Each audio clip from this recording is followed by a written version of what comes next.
Has apologized and resigned to leadership positions, but some say that's just not enough. Eric Rung is live outside the council chambers with the very latest on this. Eric?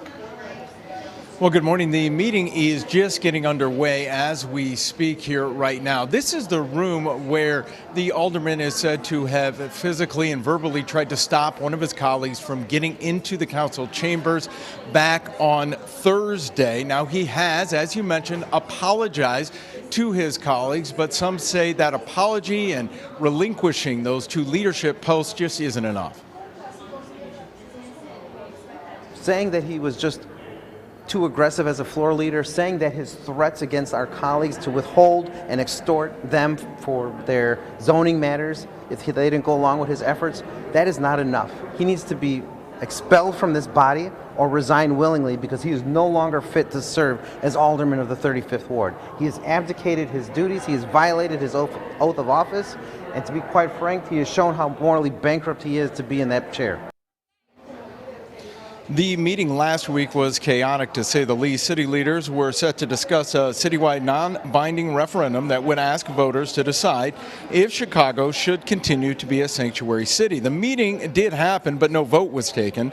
Supporters will try and bring it up again. Mayor Johnson's former floor leader, Carlos Ramirez-Rosa, was trying to keep Alderwoman Emma Mitts from entering the chamber last week, depriving those leading the charge on this referendum shy of the quorum needed for a legal meeting to happen. Alderman Lopez said he had to get between Ramirez-Rosa and the alderwoman so she could get in. Lopez says he at one point held her arm and was blocking her entrance.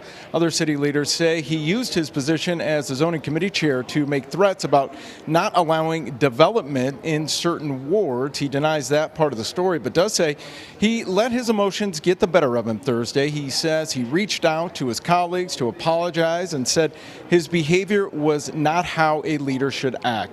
Yesterday, he resigned his two leadership posts. Progressives are sticking with him, saying Lopez is lying about the details of what happened Thursday. The Black Caucus spoke out as well, saying they condemn Ramirez-Rosa's actions, but were satisfied with his remorse and decision to resign from his leadership positions. It's inexcusable, it's unacceptable for any colleague to ever act in a manner of disrespect, of bully, especially to the most senior member of the city council, and that is Alderwoman and Chairman Emma Mitts. Now, we do expect to hear from the alderwoman at some point during this meeting to get her perspective on exactly what happened on Thursday. We will also hear from the mayor, who is set to talk to the press after today's meeting. We're live at City Hall. I'm Eric Rung, WGN News.